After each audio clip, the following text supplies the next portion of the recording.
Well, day one of playoffs certainly did not disappoint, and I hope day two can match it, but honestly, with how great yesterday was, it will be a tall task. I'm Lynx, joined by Stokes, and we're starting off the B stream again. We had a nice little start yesterday, of course, the FaZe Los game, but here, a matchup I don't think any of us expected to see ever. Sam? Honestly, yeah, I think you hit the nail on the head with that one, Carter.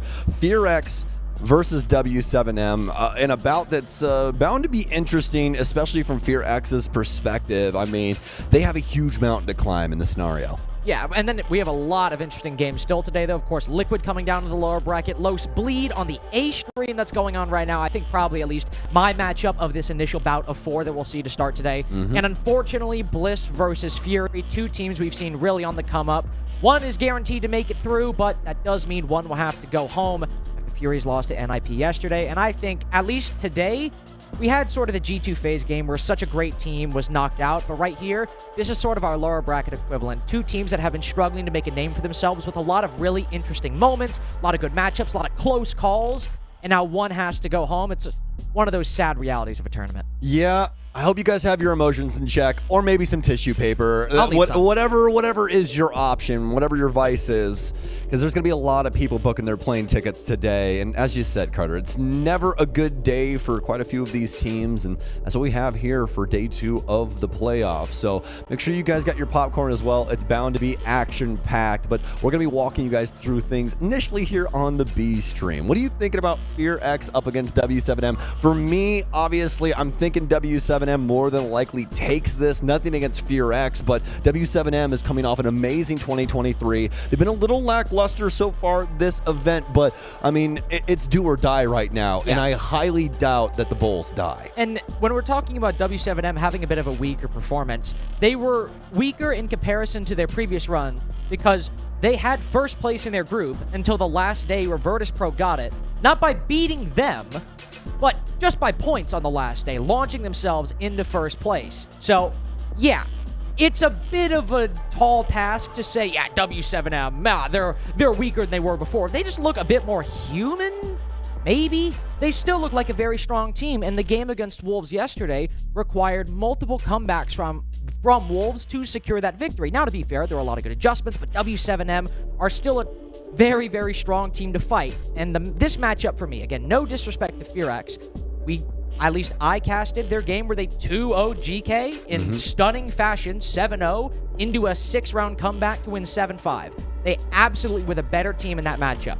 But this is a team who, W7M, sure, we did not expect them to be in the lower bracket. Even though we still think they're a great team, we didn't expect them to be in this spot so early on. FearX, we didn't expect to be here at all. No. I think a lot of us before GK's collapse in the group stage, given their performance in the quarterfinals, in taking not 1, but 2 maps off of W7M at Atlanta, who ended up winning the whole tournament, we expected them to be here over FearX. None of us really anticipated just how dramatic the fall-off would be, and so FearX got a good win. Won't deny that. But again, we didn't expect them to be here, and going against W7M, a team that might be a little weaker, but has their ducks in a row to a much greater extent than GK did.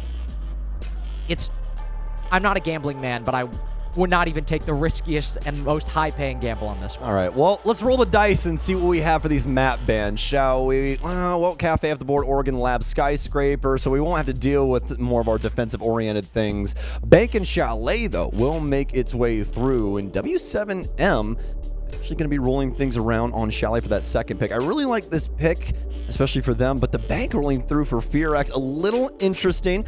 You and I were touching on this off camera, but FearX picking into W7M for this. The last time we saw W7M on this map was all the way back when they played against Los in Atlanta. Yep. And that was the only map that Los got off them in the finals.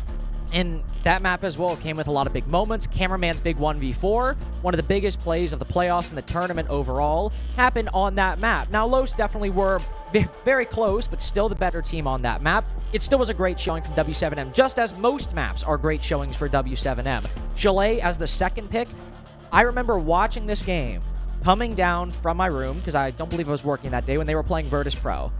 In the first 3 rounds of their game against Virtus.pro, I met Jesse in the lobby, and I said, I believe I've just watched 3 of the most perfect rounds of Rainbow Six I have ever played. It looked like every man on that roster knew their place, knew exactly what, not only what they were doing in that round, but what all of their teammates were doing as well. And of course, I don't believe they dropped this map in SI24 so far either. This is a very good map for W7M. And starting out on Bank, it is FearX's pick, and you expect them to be comfortable there, obviously. And given the fact that they were able to win that 2-0 over GK, we know they have workable parts. Rin, especially on map 1, was a real standout in a performance that's been very difficult for him so far.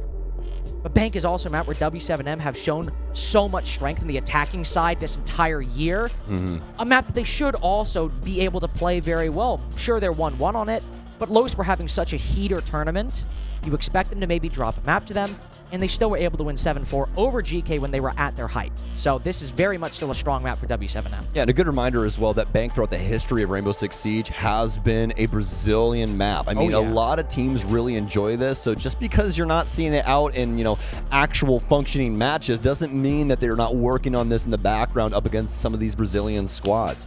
So with that in mind, I think the last thing we got to touch on before we hop in here has got to be the fact that KZ dropped 50 kills yesterday in an L up against the Wolves, which is just absolutely insane. He's plus 35 right now, and funny enough, actually, Carter, in between these two squads, their stat lines are actually decently similar. FearX with Good Boy a 1.14, KZ, guess what he's got? A 1.14.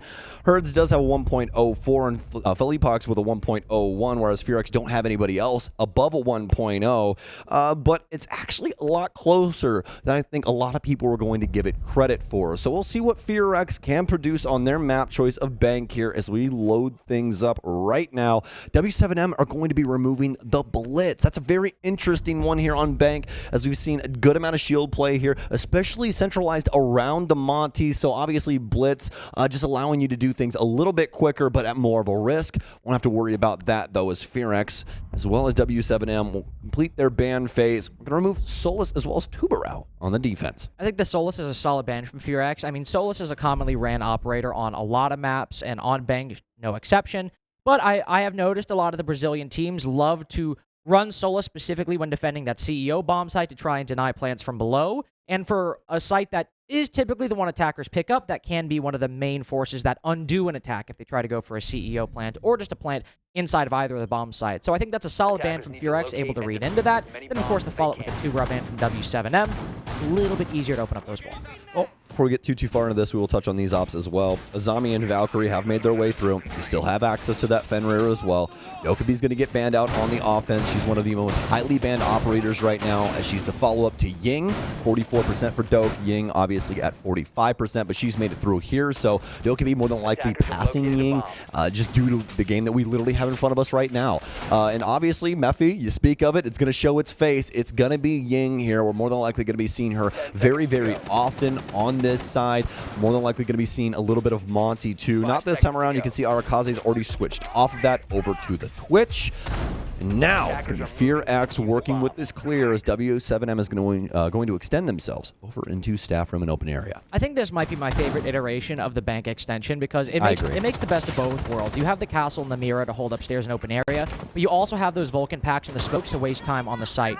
And if you have a team like W7M that is so good on the defenses, normally they play very spread out, not necessarily on Bank, but they're known for, Herds, for example, going for those very wide roams. On Solus as well.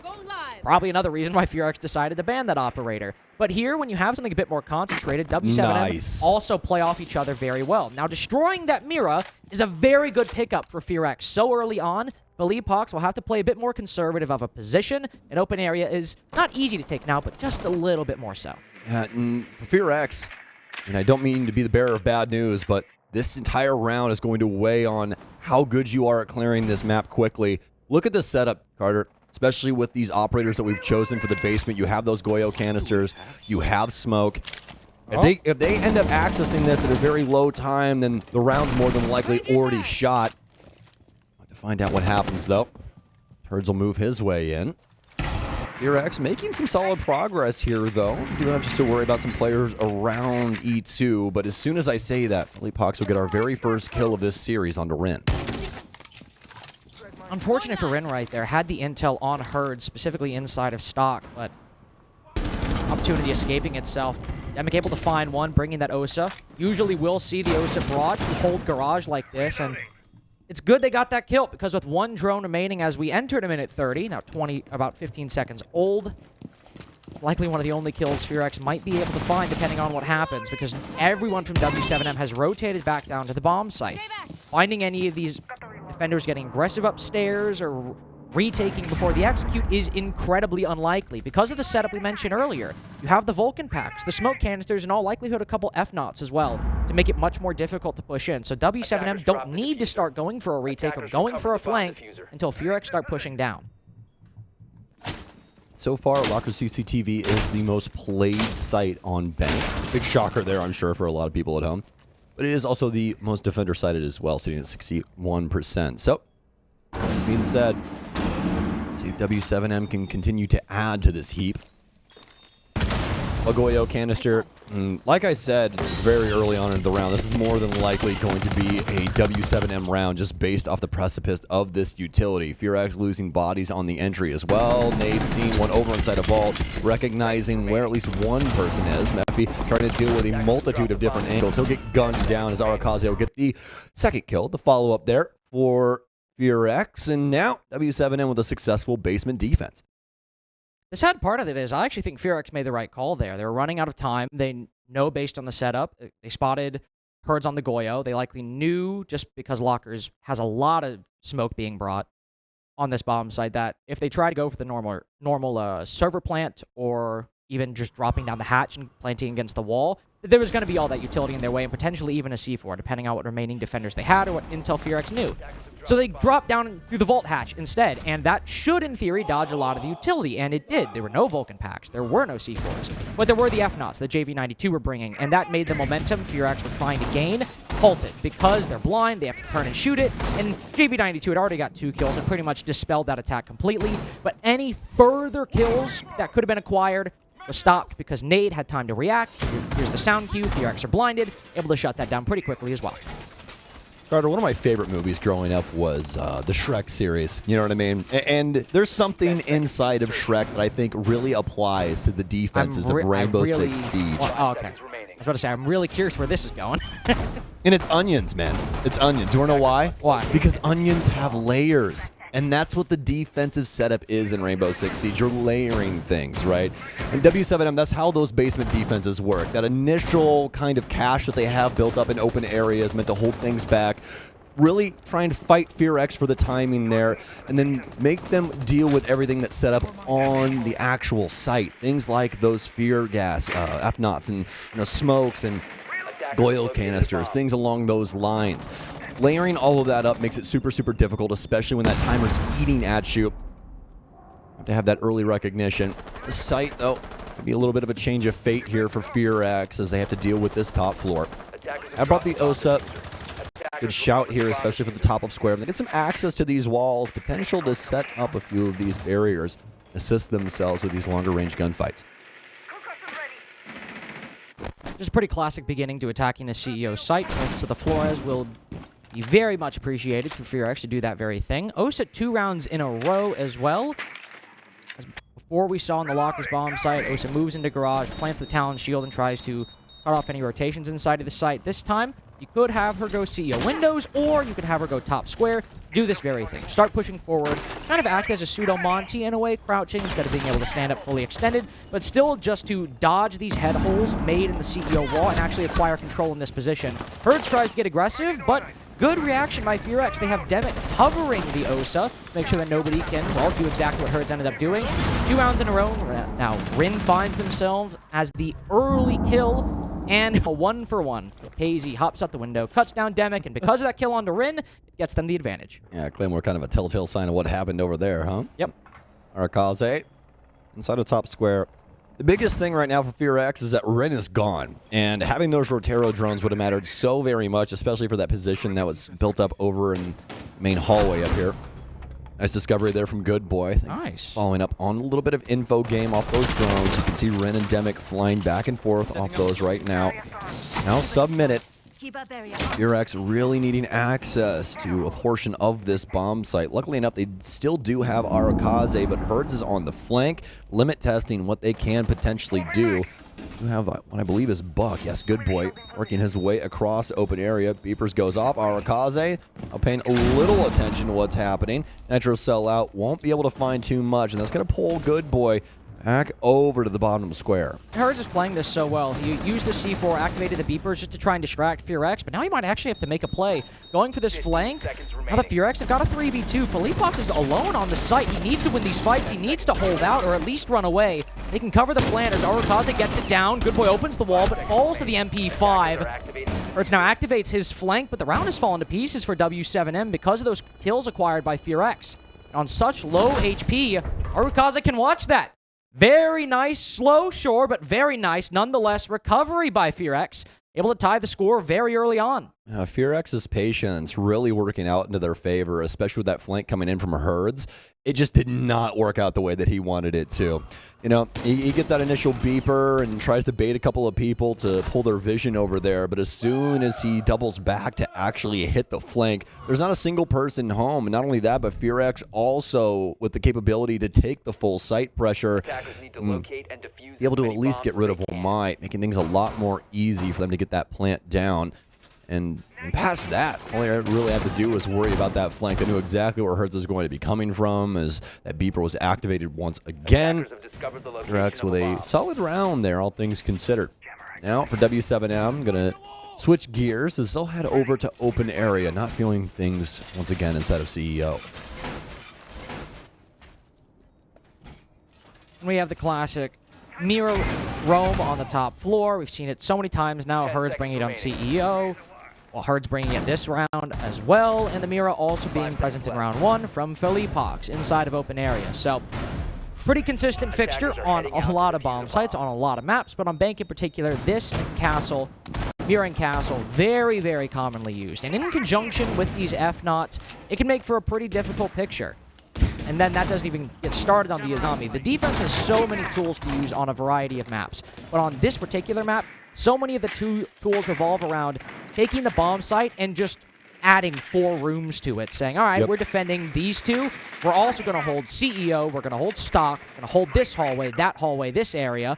And because you have the castle barricades and the Mira windows and the Kiba barricades in this case as well, KZ bringing the Azami, it makes it so much easier, whereas on other maps, it doesn't feel as almost methodical as it is on Bank. A bit more loose, a bit more fluid, but on Bank, it literally feels like we're just doubling the bomb site from 2 rooms to 4. You know I had to double it. You know I had to double it.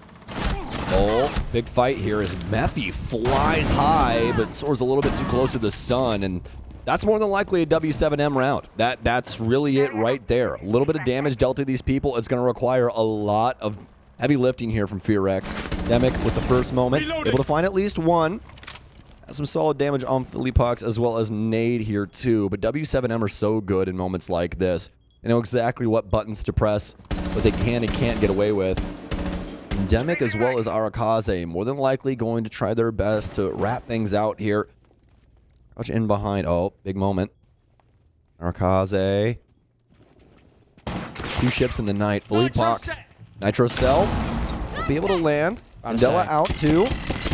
Flashes him very, very well here, but look at the angle that's already been adopted. Arakaze has to double back. FearX will go down. The smoke out here to try at least thwart his game plan. He'll be able to find one, and it's going to take down Arakaze, though. Into the 1 versus 3 for Demic. He does have the case on his person. Going to throw down that Selma, but it's going to be a find here from Herds in a w7m round, built off those early picks from across, well, really the whole map. Had one going on over in the stairwell, a couple over towards lobby, I do believe, and one over towards top square. Yeah, I had a whole, 45-second point about how, Bank tends to be these more methodical clears, often sparked by, the defense expanding their territory room by room at the start of the round. And then we just had Namaru fly in a big window, die immediately. Rin presumably walking in and dying as well. And then Good Boy also, a third player just to make it a 2v5. So, a bit more of a fluid and chaotic round than I was anticipating, but one that still w7m can thrive in. And what else can you ask for when there's an Amaru on the board? You know? I mean, eventually she's going to fly in somewhere. That's the whole point of bringing this operator. So, unfortunate for FearX. It happens. Yeah, it does happen, but I mean, you have to consider what happened later on in the round too. Maybe if you have one extra body, 2 people maybe still alive, there's a really, really good consideration, especially after those picks that they were able to get. But also that begs the question, how aggressive did W7M get because of the situation they had in front of them, right? And also, I think it's important to note that we're seeing the reemergence of a pretty consistent trend for FearX that disappeared a bit in the GK game, but is now kind of appearing again. The only reason Rin was not the opening pick that round was because the Amaru flew into CEO window and died about 1.5 seconds prior. Immediately after that, Rin was the first pick, and Rin has been the first pick the previous 2 rounds. So, while not the opening pick that time, 3 rounds in a row, Rin has died extremely early on, and that has been a very problematic trend, only counted a little bit by that Oregon game against GK. Yeah, and Rin currently is 10-18 on entry, so not the greatest stat, especially now that it's, well, given those circumstances, practically, 0.5. So it'll be, what is that, 10-20, so a little rough. Before that game, Rin got 3 to 4 opening picks off of spawn peaks in the defense. So a little creative, I guess, in that regard. It's going to seal up the door here for Blue. Very fast acting here from FearX. They are moving very quickly, and they were in a good spot, but because of this Azami barricade, Good Boy trapped on server stairs. You have to give credit, though, able to find this position very early on before either anybody from W7M could take it, or W7M ceded it entirely. But with these Kiba barricades and 2 more in Herds' pocket, despite this control that FearX thought they could acquire, they can't really do it, because if one of those Kibas breaks, Herds can start firing shots down dirt. If the other one breaks, you have KZ right around the corner with a shotgun. This is a really nice play by W7M.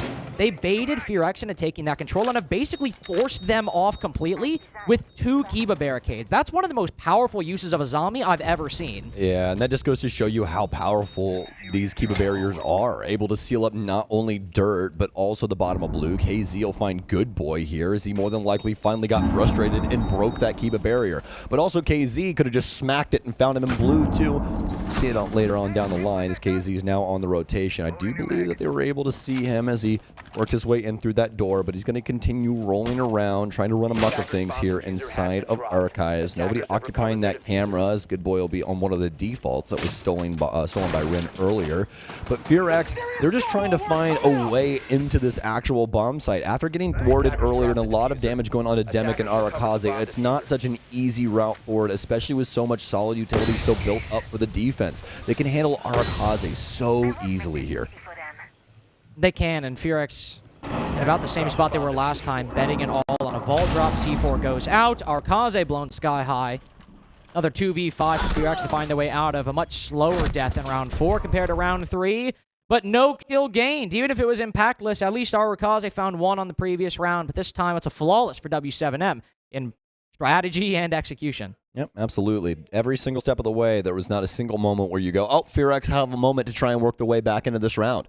W7M constantly putting obstacles in front of them, literally, especially with that initial part there in server. And FearX trying to find a pick, looking where W7M will potentially give them a gap. But that's the thing about the Bulls. They never allow these moments. The only time that they're going to get hyper-aggressive is when they know that the opposing squad doesn't really have an opportunity to try and frag out and win these big rounds back. Kind of like what we saw in, I believe, round 2 a little bit earlier on. But now, W7M, they're going to throw it upstairs. This was the successful offense that FearX was able to garner. So we'll see what they're capable of this time around. Now, the big thing is it's going to be a little bit of a game plan change here, a little bit of a line shift for them. No Osa. We will have Arakaze on the glass of all things, though. We'll see if he sticks it. 10 seconds remaining. No. Goes back to the Osa. Don't have to worry about a Warden, so not honestly the worst thing in the world. And they're actually going to shift a couple of other things around. Very bring late in, change. yeah, absolutely. The Monty here. Also got the Rotero drones coming in, as well as Cali. I mean, I'm clocking a main stairs take here. Usually when you see the Monty on this site, they go up spiral staircase, and if you have the Cali as well, I mean, I can just... It's so easy to picture the Cali going on those main lobby rappels and using that sniper to hold a very long angle either through Canto Wall or top spiral in general to facilitate the Monty push. We'll see if that changes. You could also maybe just have the Cali go on the main lobby rappel and the rest of the take comes from the backside. Who knows? Jake is losing his mind right now. Yeah, the Aussies are getting a little energy over there. appreciate it. Yeah, I love the energy. absolutely. On here we go. Yeah, main lobby. And nobody repel was set. very appreciative of our energy yesterday. Yeah, Ugh. hey, you know what? I don't know if they can hear me. I think Jake, Guz, and Fox are doing a great job. I do as well. Shout out to Jake, Guz, and Fox. Try casting on the A Yeah, stream. and screw Parker. Parker is making fun of us. He's like, "Why are stinks so loud?" I don't know. Did you watch the game? Because I can tell you why we were loud. Oh, we were getting mobile that game. Oh, absolutely. My voice was at about 11 p.m. was like, Stokes, why did you do that? I had to stop myself from talking because I'm like I yell, like I talk really loudly. Some people might not know, and I actually need to stop talking because I won't be able to control myself. Either way. Point being, we do have the main lobby push we of course saw, and well, that's the power of the Chalet in that particular position. Nade just completely deleted off the face of the earth with one very, very nice shot. Oh, Effie actually at the moment not to the main lobby repel, instead on this anti-chamber window. Elapox trying to wrangle the Monty with these impact and Kiba grenade combos, but that Cali's going to be an ever-present threat they have to worry about. Demek almost finding one. But it gets away from him. KZ's able to trade on the good boy as well.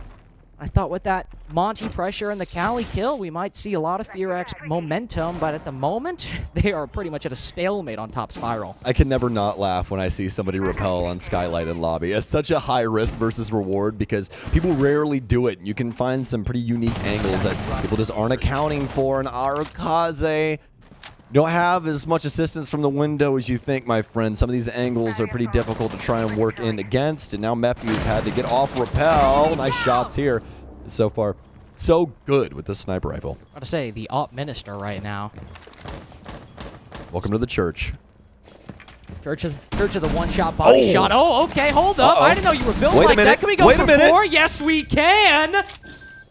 Might need to start seeing Cali ran more often because Mephi single-handedly brings the round back from Oblivion. 3 kills, 2 with the 4 kills, excuse me, 2 kills with the sniper, 2 with the SMG-12, and 2 CEO rounds that honestly FearX had no business winning. Yeah, pretty wild that they were actually able to muster that. The first one made a heck of a lot more sense. That second one, w7m just kind of throwing themselves directly in front of the train. Is FearX and specifically Mephi ready on these angles. And, I mean, that's the power of that rifle right there. When Chalet first came out, a lot of people were like, oh, this op is just going to sit here and hold an angle, and if somebody crosses, they die instantaneously.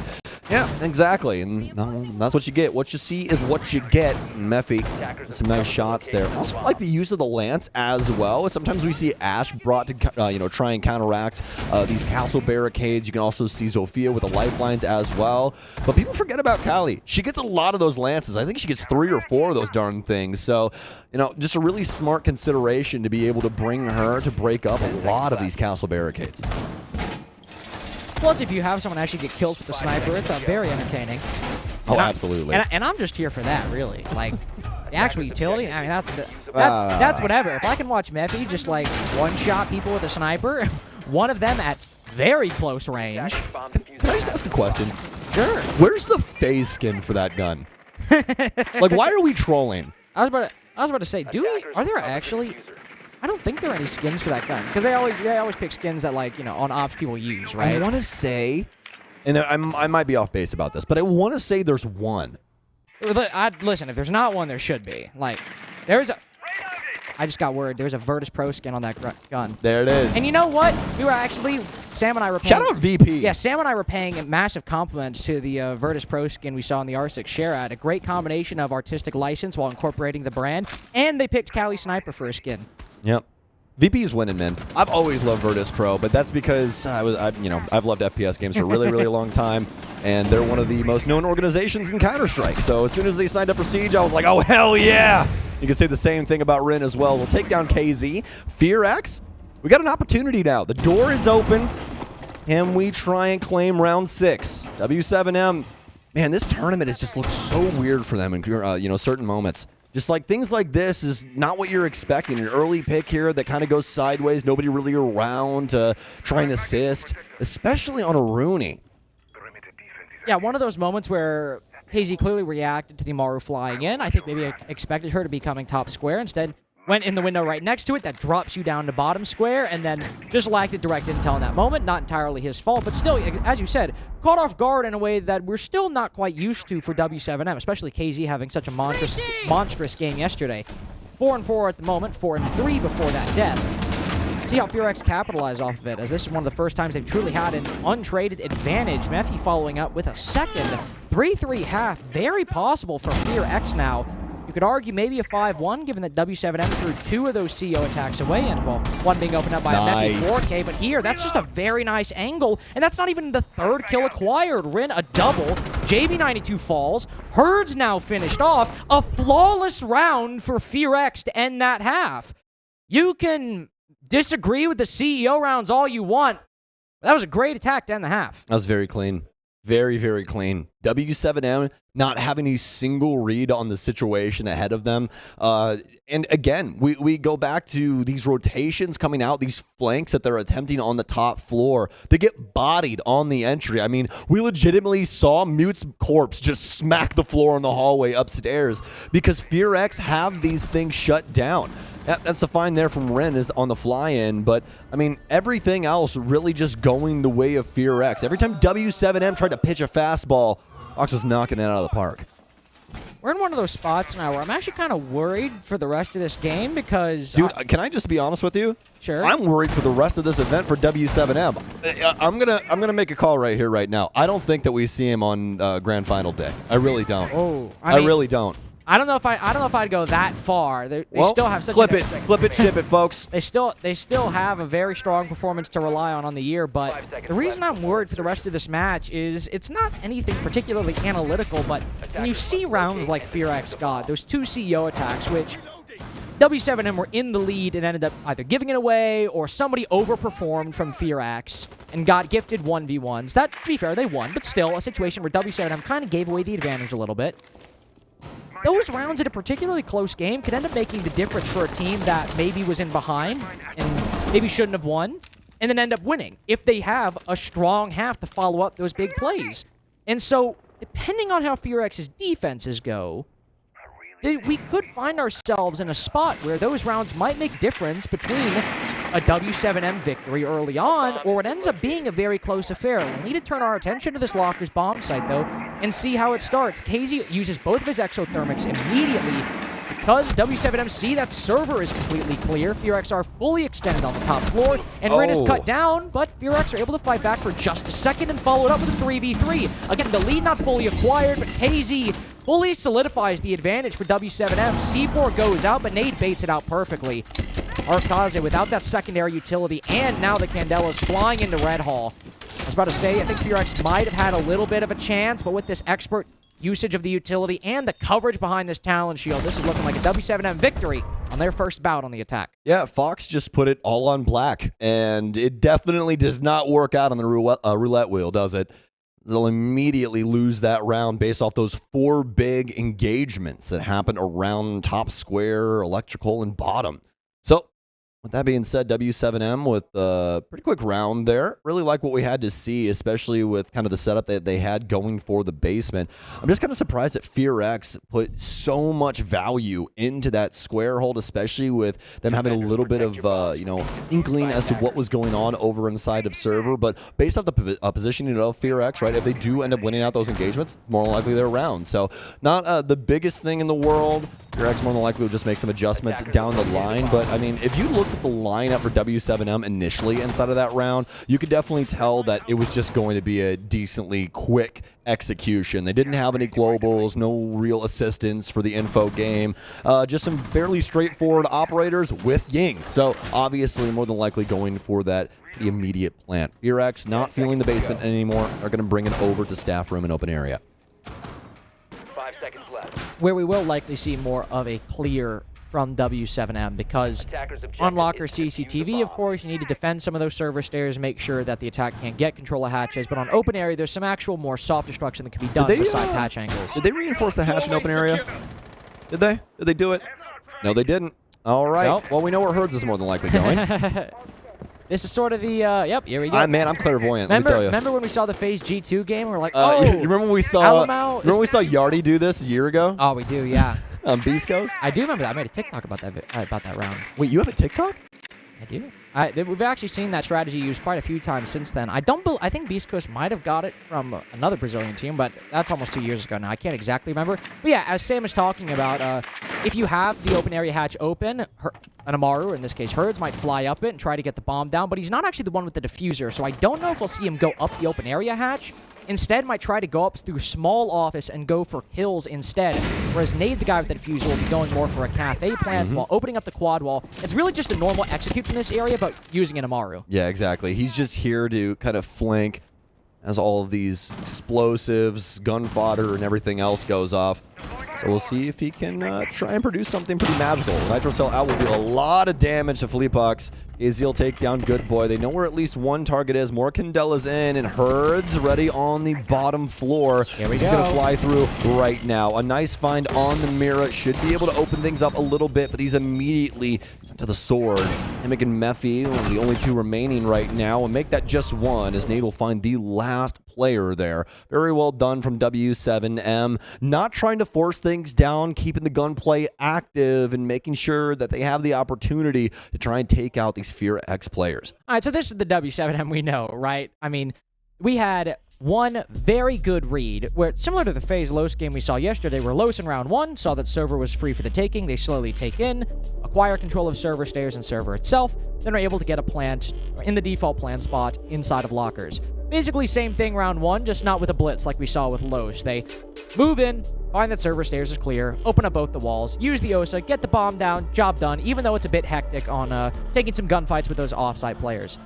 That round, sure, there was a read. We saw that the open area hatch was open, but that wasn't the focal point of the strategy like the server control of round 1 was. This time, it was just, we're going to go for a fast, not a rush, but a fast clear of open area. We'll counter the bandit trick, we'll open up that wall, push the Monty in, and while they're distracted, Herds will go up one of the hatches. In this case, he actually did end up going up through the open area hatch instead of the small office hatch. Use the distraction as they're focused up front to take them out from behind. And even though he only got one kill, W7M are always and usually favorites in the gunfights they take. So, not a huge, brilliant macro play there, but a nice little small strategy with solid fundamentals. 4 on one side, they take the attention, 1 on the other with the backstab. Yep. Yeah, they're not trying to reinvent the wheel. The Nope. operator list that they bring, it just makes sense for the strategy that they're going for, right? Simple It tells the but effective. tale, exactly. So, let's see what they can get going this round. Is we're going to have Finka in for the very first time. I really, really like Finka, especially for teams like W7M. They're a little bit more gunfight heavy, but we're not going to be seeing her too much. I think they were trying to bring her along just because a lot of people try and batter and bruise Monty whenever he is in play. We saw that earlier with W7M on their defense as they were constantly trying to smack things down on that shield, and Finka could have assisted in moments like that just to add that extra health pool, but I digress. In round 9 we go with a little bit of a different operator list here for W7M. They're going to bring the map. We also have the secondary hard breach here on Capital, so these hatches should be pretty easy, but it more than likely will be JV92 having to get rid of the hardcore hatches, the more mainline ones, just because of those electro claws. You touched earlier on how Rin really likes those opening spawn peaks, but this time the shoe is on the other foot. Not necessarily going for a full-on spawn peek, you know, hugging the window and looking out. This time, trying to take a gunfight with the player hopping in for the window, and it's cut down very quickly. I believe that is now 1 and 4 for Rin. Yes. Maybe, yeah, let's say 1 and 4 on opening picks. Still very aggressive, but much more like the Rin that was struggling in the early parts of this tournament, not so much the Rin that was able to get away with those spawn peaks against GK. That also allows Herds to take control of open area within 30 seconds, and now KZ will follow up. You mentioned the Twitch pick, and on this bomb site, it's almost a must for me.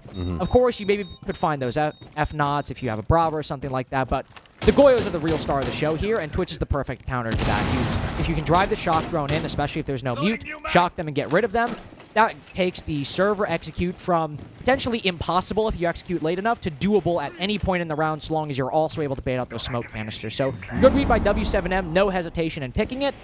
And now we're probably going to have a very quiet mid-round unless we see some action over by server. JB92 is going to be, well, doesn't have to do double shift, does he? Nope. You have the EMP here working its way in from FearX, so just have to get that one hatch there inside of the office. And honestly, that's really, really good news, because getting that hatch in open area as Maverick is so risky, because you kind of have to stand over top of it. There's a bunch of different angles you have to deal with. Here's KZ getting rid of a lot of those Goyo canisters, as you were touching on. A fantastic option to try and deal with those. Nade, almost able to shoot out that smoke, but FearX so far able to delay things out in a pretty proper manner. Pretty proper manner, but by choosing to put the smoke in this position with how liberal Mephi has been with the smoke canister usage, not only does he almost lose his life, he's now used all of his smoke canisters. That means the only real denial FearX have left is the C4s and maybe the impacts from Good Boy. FearX now pushing on in, or pushing up, I should say, as Mephi's able to take down KZ on the push down server stairs, but Herds goes in for the trade, and now we're in the difficult position. Only 35 seconds left, but all W7M really need to do is bait out that C4 from Arakaze. Good Boy will be in a very exposed position once he goes for those impact grenades. The C4 from Gold is a lot safer. The impacts from Garage are another thing entirely. Most definitely. W7M know that they have to deal with Arakaze. It's very obvious that he's implemented there for that Nitro cell. Nobody's tossed it. Smokes in. Nade should more than likely follow this up as well. FearX is going to go for it. Off-kilter plant. Exactly. That's exactly what you want to go for. Hertz is going to go down. A little bit of a misread on the scenario implemented in front of him, but JV92. Damn. 3 kills out of him in the M4 there on Mav, and some pretty clean mechanics as well. You and I got to see that on the other monitor there for a split second. Beautiful stuff out of him. But what else would you expect? JV92, a very confident player for W7M, and they'll reach match point. And I feel silly for saying that I was even a little bit worried for W7M after those attacks. Not because I think the point was unfair. When you see big rounds like that, you have to worry, oh, if this side isn't great, those might end up costing you, letting those CEO rounds slip away. But right there, look at how well thought out that execute was. They had 30 seconds left, and like I said earlier, they had burnt all those Vulcans. The smoke had used all his toxic canisters, so all that was left was that C4, and W7M had the perfect counter for it. First, the smokes to make sure that the gunfights or the utility the defense wants to use is used a little more hesitantly. They don't have exact intel on the attack's position, and then they add another redundancy. They move KZ to an off-plant spot that the smoke is covering. JV92 is also dropping down the right hatch to make sure that nobody can just swing him and get an angle on him past the smoke. I still can't believe that the Bucks stepped up when they knew the Nitro cell was there. Yeah. He's like, I'm just going to step to this door real quick. 10 seconds remaining. Yeah. But still, it was just an excellent, it was a very well thought out execute for W7M. And now on match point, these attacks have looked like everything has gone according to plan, even if something turned out to be a complete unconsidered factor by W7M. They were completely surprised by it. Has not looked it. It has looked like they've accounted for everything. FearX has given them a lot of opportunities, both in Rin dying early and a lot of important utility being destroyed or used early on. It looks like everything is what W7M could have wished for. Yep, absolutely. FearX a little too aggressive in certain scenarios, and W7M, definitely a team that you don't want to give a lot of opportunities like that, because they'll run away with it. That's what we're seeing here. So, let's see what W7M can attempt to muster on potentially our last round, as KZ will drone out the top floor. They've already got FearX up here as well, but not a single soul from the Fearless Foxes around the area. I definitely think this is a bit of a mistake. I mean, you need to at least pressure this top floor a little bit. I'm not saying you need to hold it extensively for the entire round, but look what can happen. Look at the time. Yeah, not even a minute into the round, KZ was inside a CEO, inside of the meeting room, just opening up that floor with a skeleton key. There's a reason you need to control and contest part of the map on Bank, because if the attack, despite it being a large map, if the attack can get control of a lot of the map quickly, you've wasted a lot of potential to potentially save and execute. There are factors on the site that could go FearX's way, depending on how many F-Knots are downstairs, if the Warden is able to find himself in a good position, the C4s could land from Good Boy and Arakaze, but W7M, they might, in another world, have been opening up that wall with such low time, but now, as they're also opening up the stock hatch, so much has been accomplished at literally zero cost to the attack. The janitor hatch open. Small stock. Verticality working its way in here for W7M. Using that timer to its fullest advantage. I mean, again, Carter, look at this. You still have an entire minute remaining. The entire top of this site has been ripped to shreds. Also allowing them to add some other things into the fold. Mephi will now be stuck here inside of this elevator unless, well, obviously we'll be able to get down that hatch now. That they live secondary, opening that up, so making this life a tad bit easier, but seemingly aware that he could still be trying to persist. Nice little find there from JB92 as Mephi goes hunting, but will immediately get cut down. Another find from Leapox of all people there on the shield. They'll be able to pick up one. Almost gets a second as well. A lot of damage on to Ren, but Ren can shoot back too. Leapox dealing quite a bit of damage with this shield as active gunplay, the pistol out. And that's usually a huge distraction when it comes to Monty, and Herds will make the most out of the situation. 7-3. Just like that. Didn't even feel like a victory that round. Even though it got down to a 2v2, it still felt like w7m were in control the entire time. The one thing I was worried about, all right, we do have 5 people all around open area. What if w7m funnel into choke points, lose gunfights that they should be winning? And again, to be fair, they got to a 2v2. 2 of those remaining 4 players were down. But because of all the control w7m were able to acquire early on, Sam, it didn't end up mattering. Yeah, most definitely not. And honestly, I think that's down to the game plan here from Fearless Foxes. I think that they needed to force w7m on a couple of these things to really deal with the site setup, deal with some more crossfires. Instead, we saw a lot of roaming, we saw a lot of risk taken from them, and that's not something that you want to give the reins over to w7m. But folks, that's going to do it for our first map. We've got Chalet up next. We're going to send you to a quick break, and we'll be right back.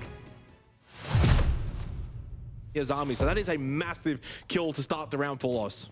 Loban jumping in while playing Hibana. I mean, the confidence in his teammates to isolate that one player. He knows that he can jump into Ego balcony and pretty much push on the backside, and he's confident in taking that gunfight. Especially if he goes down, he loses so much hard breachability. So the confidence for him to do that, the trust in his team to go for an aggressive play like that to take down Hoven, who, as you mentioned, guys, is having a phenomenal game. He has been one of the main slayers on Bleed's side. It gives them a good amount of position to now just focus on opening up the top floor, and the Hibana is getting open the hatches. Bleed's gonna have to look to potentially flank here from the kitchen bomb site. They have the mirror, but it just got opened. Yeah, Reeves tried to make a play through Piano, but cameraman droned him out about 20 seconds ago, so that play didn't really come into fruition. Of course, the Solace of Turd was nearby as well, so he may have spotted out additional intel gathering tools from the attack that just made that retake a little bit more challenging and something that Bleed don't feel comfortable committing to. Positive signs, though, for Loss that they have been able to maintain this map control. Turd still on the first floor, so he could be a key playmaker later on in the piece. But Bleed are happy to sit back and wait, and in this kind of meta, we're seeing it time and time again where the defense rather doesn't necessarily have to aggress at this point of the round. They can sit back, wait, and force the attack to flush out these spots. It looks like Los is just trying to get a little bit more information on where all the Bleed players are before the attack comes out, and Reef's going to get a good pick on the stairs. He's going to get dropped onto and traded. Mentalist is going to get one to make things worse. Bleed slowly taking a group out of an advantage of the way that the site is going. Loban's going to push out to get one. Shots are going to fire back, but the pitch is going to come through from Dash. Really strong for Loss one. Clearly, you can see a little bit of susceptibleness in the defense when it comes to Bleed, especially on a site like Basement. They opened themselves up, and losing Hoven early on meant they were severely weakened from the get-go. You don't have the Azami for the late game play. Certainly you don't have your top fragger in this particular match. And then obviously you're down to player, stretches that defense thin. It's a really good start for Lost One, and I think clearly we've seen enough now. Heading into the 8th round, it's a 4-3 scoreline. These teams, we built this as a very close affair, 50-50, hard to really split it. Well, the scoreline right now is suggesting that. Bleed have been great in their attacking rounds. Little shaky to start their defense. Obviously for Los, great start in that opening round as well. And feels like a blessing, guys, a blessing. We're getting some really good attacking siege. Yeah, and throughout the tournament so far, especially some teams in particular have struggled in that regard. So yeah, certainly a nice switch up and a good start for Lost. Let's have a look back at the replay package from round number 7. There's that opening kill, quick and snappy from Loban.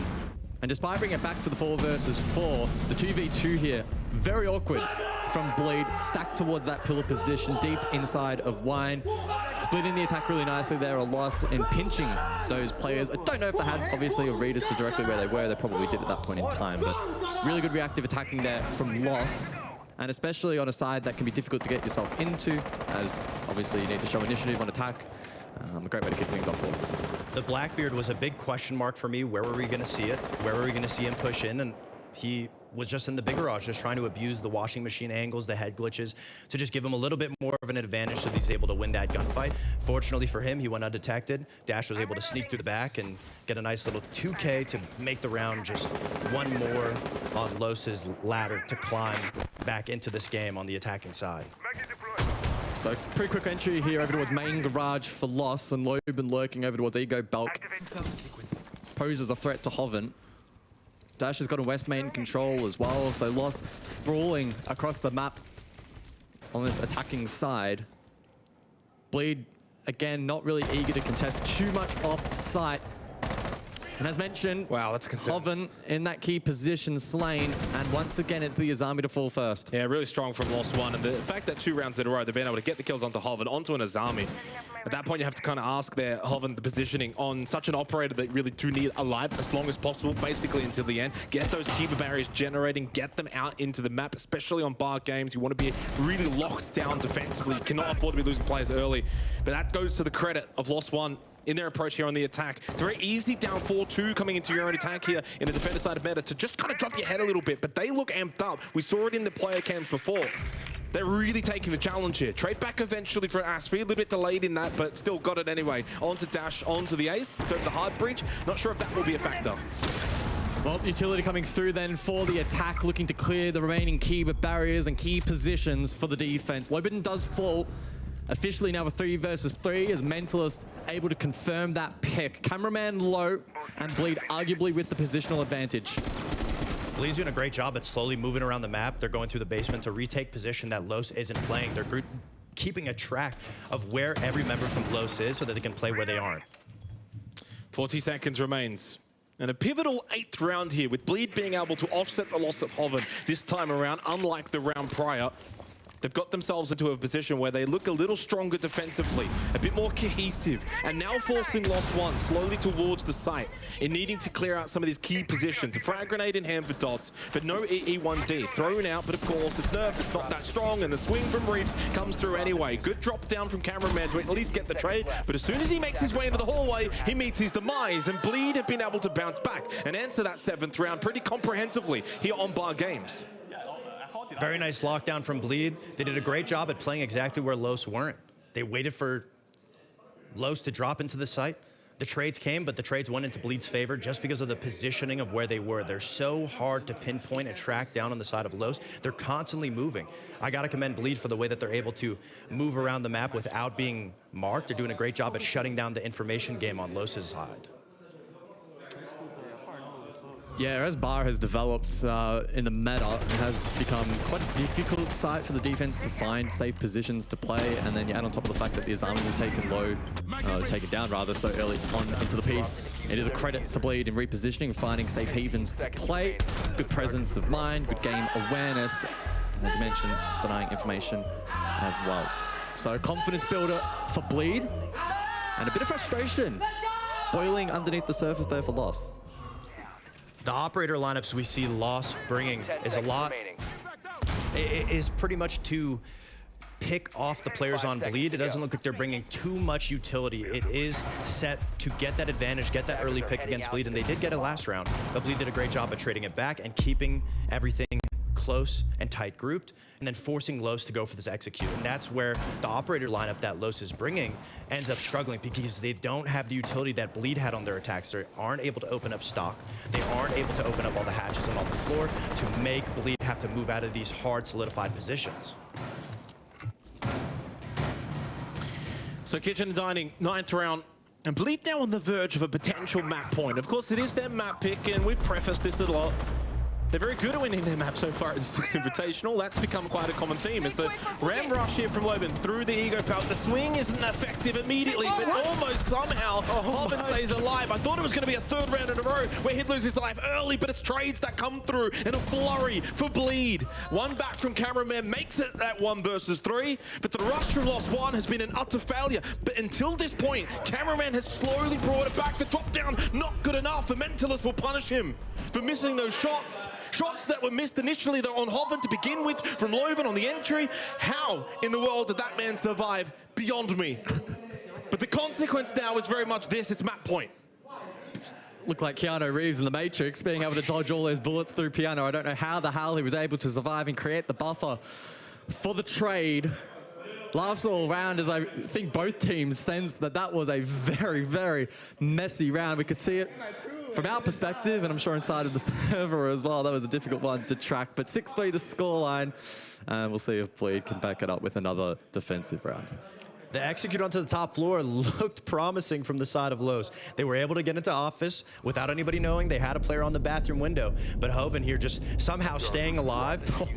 Loben unable to getting a pick onto any of the players in Piano. Goes just pretty much bit them on the back. They gave the opportunity for the rest of Bleed to just get those kills onto Lowe's. They had to find an opening pick onto the site, onto the top floor before attacking onto the site, and they just couldn't. Unfortunately, it was just due to that door frame just being as hard as it was. It stopped all the bullets. I mean, Hoven's on a heater, don't get me wrong, but one bullet more lands onto him there, the round would have played out entirely different. He gets a 2K off the back of it, plus that buffer of time that was awkward inside of buffers created an opportunity for a third pick. So that was just super unfortunate for Loss. Certainly was. The rush attempt, valiant, but falls short. Bleed able to stop it dead in its tracks. And now they got themselves 3 map points on their map pick to begin in this elimination series. Again, a reminder, if you lose this series, you are out of the Six Invitational here into the playoffs to begin day 2. We begin our elimination games. And right now, Bleed are on the verge of maybe getting themselves a 1 map advantage against Lost 1.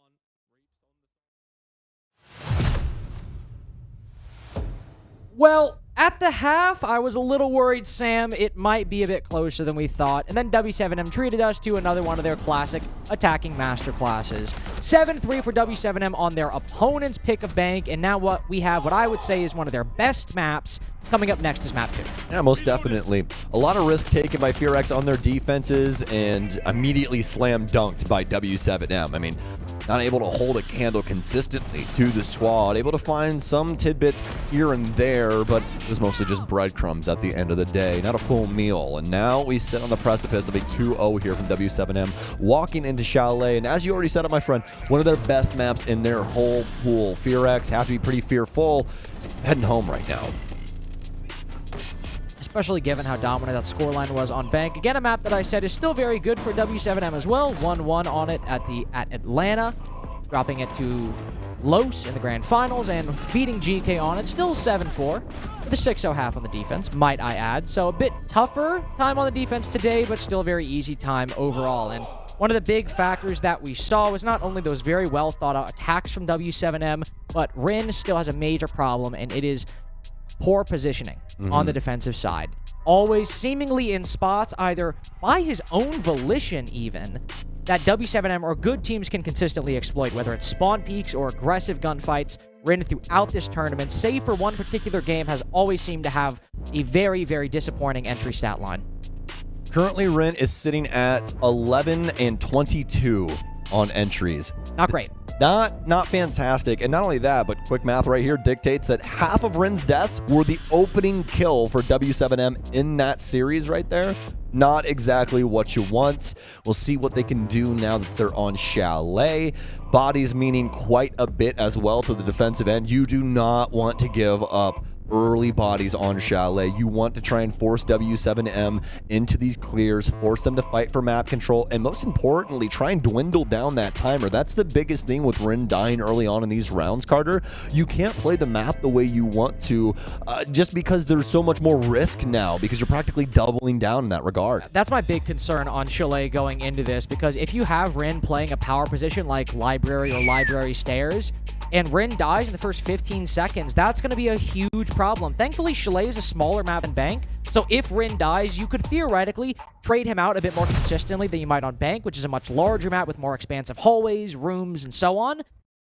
But even with that on Chalet, if Rin is dying so early, and FearX are placing him in important positions, sure, a 5v4 is bad enough, but if w7m then have basically a easy clear into Library with barely any cost to themselves, well, they perform better when there are greater obstacles in their way. they're going to perform even better if there are no obstacles whatsoever. But let's get into Chalet. We have the bans coming through, like the Ying ban from FearX, just to make sure that that powerful execute operator is off the board. With the Blitz gone as well, we saw that FearX tried to use some of those cheeky operators to get a couple rounds in the attack, and aside from some big either kills from Mephi or a bit of over-aggression from Herds, it was still a very strong defensive half for W7M. So denying those operators to maybe get a couple free, not necessarily free wins, but get a couple easier wins than you might if you just had to full clear, makes sense. Yep.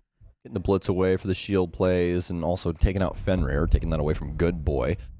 Like the Solus ban here as well, just so there isn't something so detrimental to the drone game. You're actually allowed to drone during prep phase. I know, it's a big shocker. Round 1 on the docket now here for FearX. Are going to go to kitchen dining first. Let's check in on the Chalet stat line, shall we? It's actually going to be the second most played map currently in the map pool. Clubhouse has actually been our most played at 17 plays. Chalet was 16. Chalet currently sitting at a 57% overall defensive win rate. Most defended site as well as the most defendable site. Bar Gaming at a 62%. It's had 58 rounds played so far in the follow-up. Wine Cellar Snowmobile all the way downstairs. 50 plays, 58% defensive win rate. So, see how this works out for FearX is obviously they'll be going with the former. Well, actually, not even the former. They're going to kitchen dining. Apologies on that. That's actually the least defender-sided one at 51%. So, have to see if FearX can try and escape that fate. As W7M will be pretty happy about that. They're also going to go for the line shift for the offensive perspective. No longer bringing that Kali, IQ, and Flores along for the ride, as well as Thatcher, just to make sure that getting open the main wall for dining is a heck of a lot easier. I am concerned by Rin's position on the Wamai. I want to see... Already getting scared, huh? I was about to say, I want to see a bit more patience. I don't want to see the poor positioning that we saw previously, because that Wamai is very important, and same with the Azami, that regenerating utility. Sure, the Legion has generative utility as well, but the Wamai catches projectiles. The flashbang is gaining renewed importance since the frag grenade nerf, and those key barriers, well, I don't need to explain to you why those are important. This, by the way, this right here is why I was worried for FearX on Chalet, because W7M will move in so quickly. But Herd's exposing himself a little bit on that soft wall. Very, very good counter by Arukaze. That counter being pre-firing through the soft wall at prone level. Get him a kill. Arukaze will persist, although on a bit less HP. Top floor position still adopted here from FearX, and they should be trying to maintain this for as long as humanly possible. Exothermic down on the wall to assist W7M with this clear, as they'll create a massive hole in the side of office. I'm just going to try and play things out here from the half wall. You have one here right to the right-hand side, looking for that kill, but the risk versus reward definitely falls onto risk. As KZ will take down one, tries to hit the flick. He's on very, very low HP, doubling over back outside of the breach. Able to bring that advantage back, but the Azami still fighting a lot of barriers to W7M's entry into Piano. They've at least opened up this office wall, so making sure that defenders can't retake across the top floor is easier, but you typically want to push the defenders out of Piano as well, because Good Boy can very easily, assuming you had a Kiba, just move across the doorway, rotate into office, and still take a fight with the players playing outside and holding, because a lot of the attack is going to move down to the bottom floor. You can see 2 up top, 2 on the bottom. Good Boy does rotate. In turn, though, there'll be Arukaze and right up top, and, well, never mind. Arukaze on the bottom, and very much dead. Good Boy is able to get the refrag onto KZ. Nade not scared by the plan, but this is what I was worried about. Rin is able to completely retake the top floor. JB92 trying to finish him off. Intel and very low HP makes the Wamai easy fodder for Flores. Where is that final bit of intel? JV92 does have one drone in his pocket. One flashbang as well. No diffuser control, but 40 seconds left. He can easily find this. His drone is all the way down below Sam. It'll be easy, though, because the stairwell over here for West. Definitely no goo mines persisting, because that's the one thing you definitely don't want inside of a 1v1. You step in a door, step on one of those things. You can hear that drone rolling around. He knows he's in the main hall right now, so more than likely get a pre-fire. Yep. And see if he swings out main, checks the kitchen. Are we going to swing this, Good Boy? I really hope not. Flash out. Stun him a bit. 10 seconds, though, and JV92 more than likely just going to try and bait for the frag. Good Boy creeps up. JV92, a little bit of damage dealt to him. He's going to have to sprint in here, though, with very minimal time, and Good Boy uses that to his fullest advantage. Very well done from Good Boy, as he plays that out to practically perfection. By far and away the highest rated player on FearX, and if there was ever an MVP for FearX so far this tournament, it would be Good Boy. Very solid showing from him. Kind of the parallel of Woogieman on D plus Kia, a team that is very much struggling, but both those players, Woogieman at one time, I believe after the first couple days of groups, was actually the third highest rated player at the tournament in the group stage. Good Boy not having the same level of success, but still a very, very strong player on a team that has been struggling in a lot of these matches. So excellent 1v1, but also Arukaze as well, able to punish Hertz for not necessarily over-aggression in terms of positioning, but maybe not the best way to take that engagement. I get what he was going for, staring through those prone holes, trying to see if somebody rotates in front of them early. I think that itself was the good idea. Once you kind of start shooting and staying prone, if you have someone just pre-fire through that wall, it's very, very difficult to get away. So good punishment from FearX for that, but also really the game changer that round wasn't that. It was Rin's retake at the top floor. W7M, even though they had accomplished a lot, never fully pushed those defenders back, never fully took control of Piano, or had accomplished... What is it? No. JV, no, not like this. Ah. What's wrong? We got nobody to see through the smokes on the offensive perspective, and Meppy is playing Warden. I don't see the issue. Yeah, me neither, honestly. I'm completely off base in what I'm saying. And I can't see... Oh, Meffy. Oh, no. Meffy, for the love of God. Oh, Meffy. Almost. He's going to take out KZ, and indeed, very Vamos. This Meffy. I could see it happening, though. You just start ranting about nobody on the attack can see through the smoke, but Warden can, and then Meffy dies in the spawn peak, and it's like, well, that's not my a life, problem brother. anymore. Yeah, every time it's like, yo, this strategy we hear is pretty sound from the defense, especially, you know, some exploitation routes that they can take. Oh, wait, he's dead? Well. Unlucky. Yeah. But still, that's the opening pick for FearX. Mephi's run out working outside of West Main. And another round, 2 rounds in a row now. W7M have lost a kill very early on. Philippox trying to go for the lurk up West Main, I imagine. I don't think Meffy is going to be allowed to persist very long on Solarium Stairs if he gets all those yellow pings coming through the wall. See, though, have some angles built up.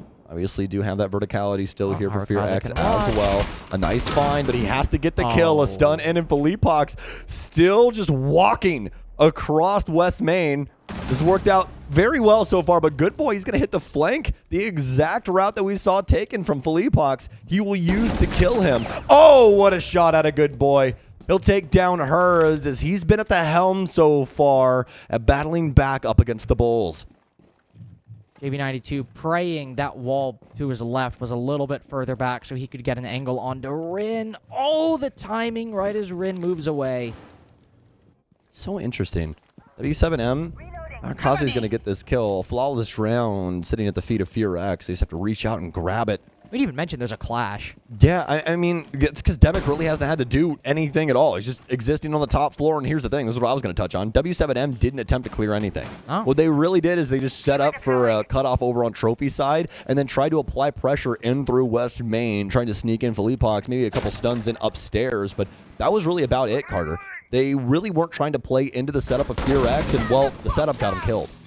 Yeah, and I think, well, assuming that Nade doesn't clutch a massive, I was about to say massive 1v5. Flawless round for FearX, and I think what really made that round for me was Good Boy hitting the rotate down the hatch and up West Main stairs, of course.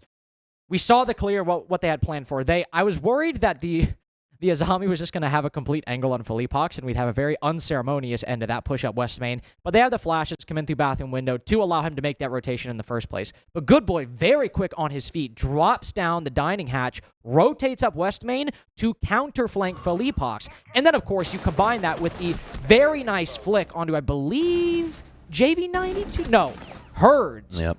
Walking up that hallway outside of dining. Herds had the drop on him. Good Boy reacts quicker.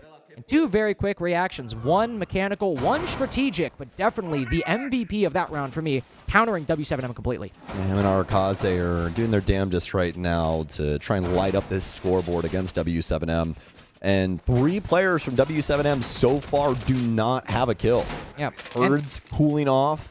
KZ, I mean, he's got some frags, but even in this series, he has not looked like what he did yesterday. Still 0-2 on the opening picks as well. This was a very different position than we sometimes are used to seeing W7M in. First time, Herds got very quick control, but was pre-fired through the wall after giving away his general position to Arukaze. And the second time, Mephi just goes for a spawn peek and wins the fight against KZ, who was anticipating it, but still lost it nonetheless. Another attempted spawn peek by Mephi, but nobody taking that vertical angle all the way outside in Narnia just yet. Zoe will back off. I think W7M are a little fed up with FearX being able to at least around their initial plays and get in front of them, thwarting them on a lot of these entries. You can see the globals now working their way in. You got the Lion, you got the Dokkaebi. This is going to make things a lot more difficult for them. Good Boy gets completely caught off guard on the double peek there as KZ will burn him. This is a classic, by the way. When I mentioned the Chalet against Virtus Pro, this is basically the exact attack we see. Herds walks up library stairs to go for the lurk. KZ hops in the trophy window, sprints all the way into bar and games. They're going to try to time it with the E1Ds and make all of these parts collide at the same time. It's really, really smart play, especially given the circumstances and what FearX has been going for, because they've been a little loosey-goosey in certain regards, especially on these openers, as they've constantly been trying to keep W7M at the gates. But with the utility that they have, as well as the gunpowder that they're bringing, it definitely opens up a lot of options for them. So we'll have to see what they can do with that, as they're going to adjust things across this top floor, trying to bring in new layers to assist with this clear. You have to worry about that man all the way up top, but they're also going to discover a player here inside of Fireplace too. Here we go. Fleepox will hop in, EE1D out, Rin's already gone, and this player should be dead to rights. Very well done from Fleepox. Herds will find another one as well. It's down to Demic to try and stop the back-to-back flawless, but not in the favor of FearX. And this is what I mean when W7M's attacks at their peak are basically perfect because, well, it's a flawless round for W7M as their first attacking win of the game first and foremost. But look at that communication. We could see it happening in real time. KZ takes control of dining, Herds moving up the library stairs to basically backstab the defense from garage up to the first floor. Fleepox hopping in the office balcony window. Probably the library window position, the piano position, so many different pressure points that W7M are applying, and it all happens at exactly the same time. We see the E1D go out, and once that final one hits, Fleepox hops in. Herd starts pushing up the stairs. KZ holding the trophy window. It all works perfectly, just as it did in that game against Virtus Pro, and just as it did right now. We've had a couple, sure, problematic starts for W7M, sure with some good clears, but still some great rotations by FearX and great reactions by FearX. But this is still the team you're facing, the team that can do that after losing 2 rounds in a row. That's something about W7M, man. When they decide to pull the gloves off, everybody should be fearful. I've had a couple of complications this tournament, but still, are one of the best when it comes down to it. 10 seconds remaining. W7M, go for a line shift here after recognizing that it is going to be a kitchen offense. Now, the thing that should be standing out to all of you at home is that there is no mainstay hard breacher inside of this lineup. And in fact, there is no hard breach for W7M at all. They have a couple options to be able to bring that. Really, the one obviously standing out to everybody should be Nade here on the ground. You can get those secondary hard breaches on him, but W7M not feeling as though they need those to try and take this site. Depending on what they go for, they don't necessarily, but they're sort of boxing themselves into a solar-sided clear. You have those Grims to burn all of those magnets alongside maybe some of the flashbangs from Fleepox or KZ or the concussions from JV92. So you have a lot of the utility burn figured out, but Fleepox, well, he's not clearing anything whatsoever. He is going for, I was thinking maybe this same West Main lurk, but that was figured out on the previous, at least, not kitchen dining attack, but when he was moving up through kitchen dining in that master bedroom site. Instead, this is another position we've seen W7M take. Go for the lurk down out or in the blue hallway. Dokkaebi moves in, goes for the calls downstairs to help coordinate the push up above. Logi bomb out. Fleepox knows there's somebody playing around the blue stairwell based off of that vibration in their pocket. First minute expended. So far, so good for W7M. And oh, good boy. We'll turn it back on to Fleepox. That sprint. Only thing that is a separation there. JV92, we're going to trade on to Demic, though. So, able to at least make progress on this top floor. Herd's going to get rid of a castle barricade, but those frag grenades is a little bit more difficult to keep in place to be able to do things like that. He's going to burn both of those, actually, to be able to get rid of that one barricade. Now, for W7M, more than likely begin wrapping themselves around this top floor, coiling to make sure that FearX can't persist in a lot of these areas on these crosses. Now, going to be able to get another one here. Nice find, though, from Mephi to be able to take down Herds on the main window. This will open up things a little bit for him. Is Ren actually with a follow-up here. Nice shot, though, from Nade and KZ to take down the last player on this top floor. But as soon as I say that, Carter, we actually have Good Boy all the way over on the fireplace stairwell right now. This was the player that stopped Fleepox on his push-up library stairs. Something I don't think they fully appreciated in setting up this attack, but touch on that later. He's going for the flank to try to win FearX's third round of the defense, push the scoreline up 3-1. Spots Nate, but has to back off. This gunfight, either of these are going to be very risky, given the damage FearX did to him earlier on.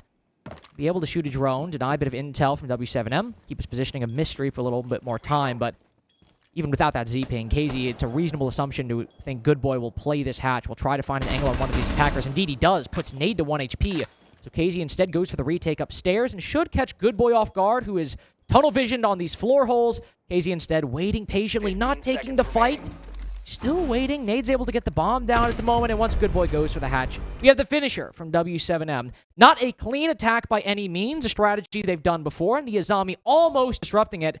But aside from some gunfight wins, it was still one that w7m had the coordination and the foundation solid enough to pull through. Yeah, well within the right to be able to take that one. It's going to be a tactical pause here, as I do believe we got a timeout from FearX. Yes, indeed. And honestly, in good timing. 2 nice rounds there from w7m. FearX have had at least a few chances to be able to pick up some rounds, and they've done exactly that, but now they need to try and retool themselves to get their head back in the game, especially with KZ and JV92 making some really big moments right now. KZ 7-2, JV92 4-3.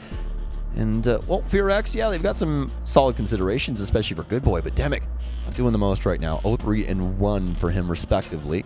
So, FearX more than likely seeing if they can try and get a little bit more coordination, as w7m have been taking this very long stick and smacking them in the head with it. I do think, I mean, obviously it's a 2-2, but I do think that this game has been pretty close this entire time so far. All things considered, absolutely. Yeah. Aside from the flawless round from w7m, with that attack, they, of course, send the Dokkaebi to flank up Library Stairs. You have Herd supporting from Library itself to try to pinch that player. But I don't think the Azami was necessarily given the respect that I think she deserves in that position. I also think it's great that Good Boy was there, because he's shown that on this roster, if anybody's good to take fights against very, very talented players, Good Boy's been that guy. He's very much been that boy this entire time.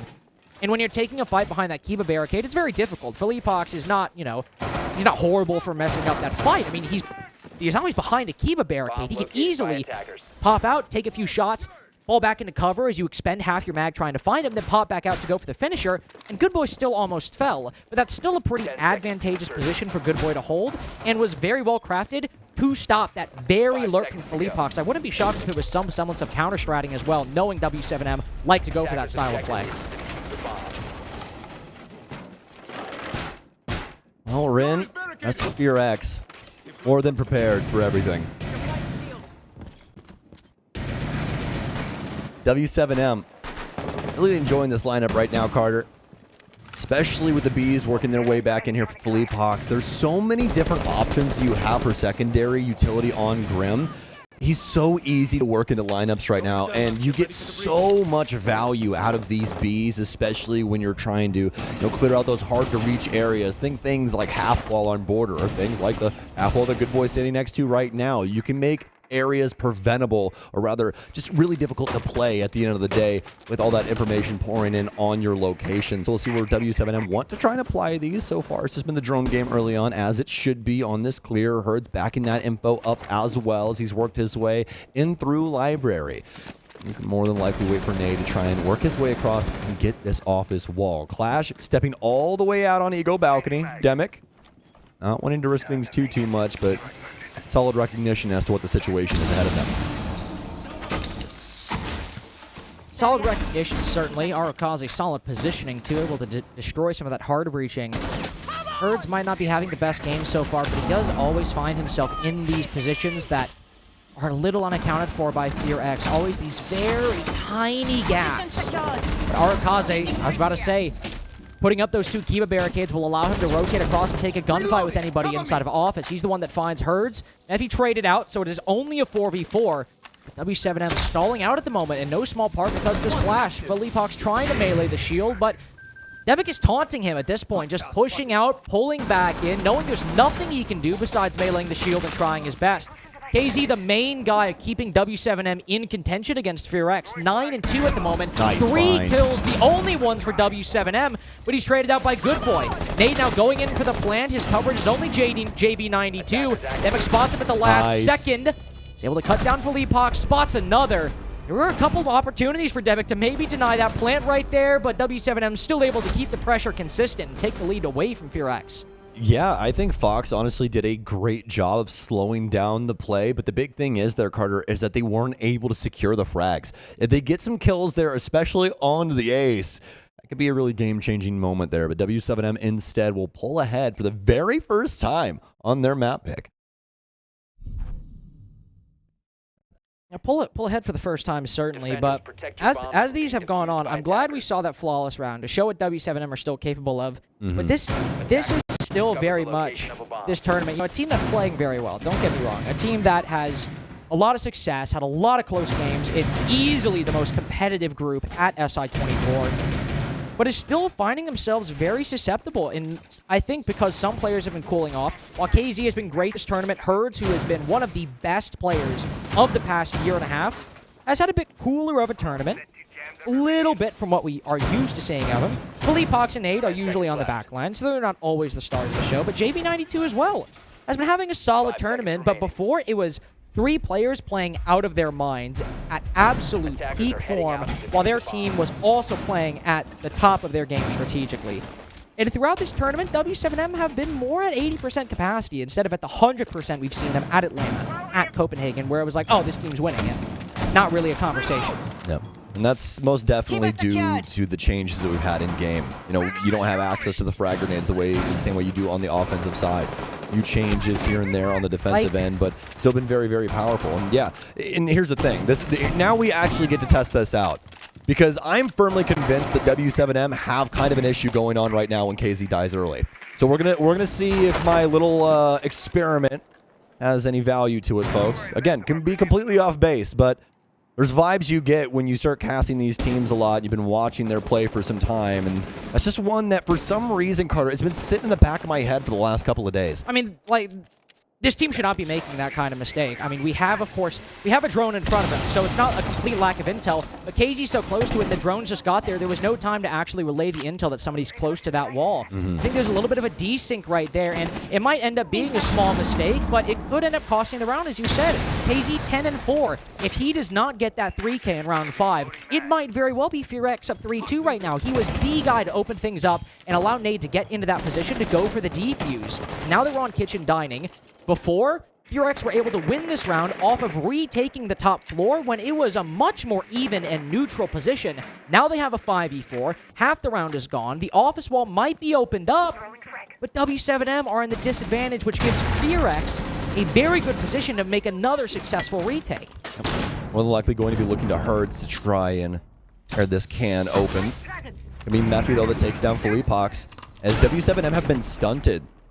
They've got these gates open now, but no one looking for this aggressive look. The air jab will pick up one, but he can't even kill him. JV92. He rarely has these occasions where things will go sideways like this, but it's happened. Demic finally gets found, but it's because Herds, once again, just as we touched on, was the one to step forward. But look at this timer. More needs to be done. A great find from Good Boy, and he knows that the other player is over here on Ego Balcony. He'll seal the door again. Won't be able to win the fight against JV92, but some solid damage, all things considered.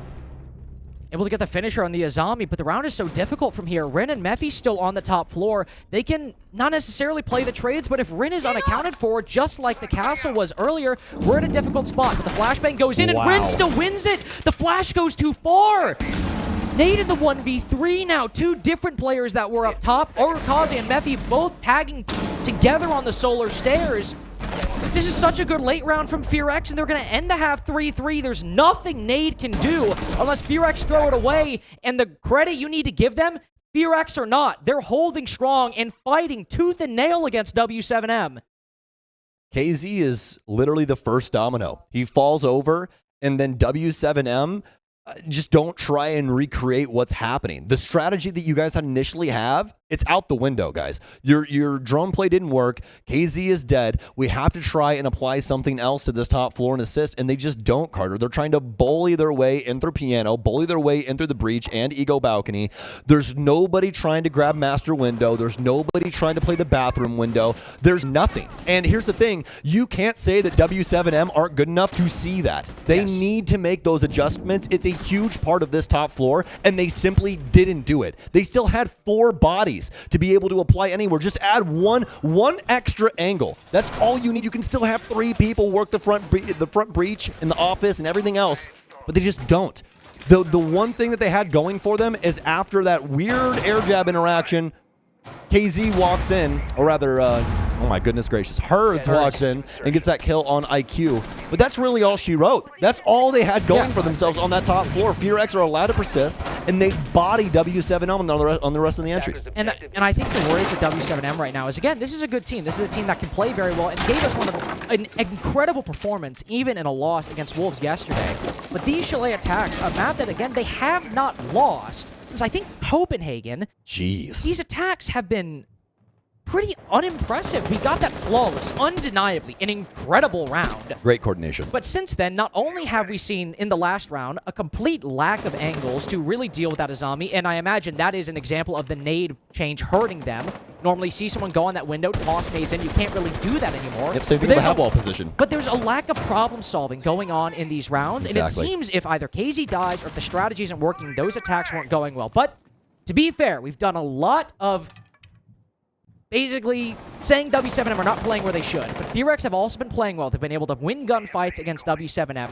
I think specifically that Azami to counter that previous round was a great counter strike. Nice, and look at Demic. this. They're basically doing to w7m what they did to FearX. We see the opening pick from Demic, but then JV92 is able to fight back. A 3v3, but make that a 3v2 as we see an incredibly well-coordinated flood. But w7m are still threats in their own right. They're playing a close defense. They're playing a good defense. They're able to get that trade. But with the momentum FearX have gained and the intel they still have remaining, 1 drone for each of these players and the Bees as well, there is time to reset and find these remaining 2 defenders. Yeah, there's so much time still on the clock for FearX, and both these respective players still have a drone that they can activate. They'll be able to at least show us off one of those. It's in sight right now. The Bees will hold back this bar stock player, but they have plenty of angles working their way in towards this hatch. So I think Mephi's actually going to try and drop for this. This could be the moment here for the round. Good Boy is actually the one with the case as well, so he definitely has to try and be this main push, this main assault, as he needs to get in sight. But more than likely, Carter, it's going to be down to the kills. Yes, indeed, they know where the last player is as well, but they don't want to risk it.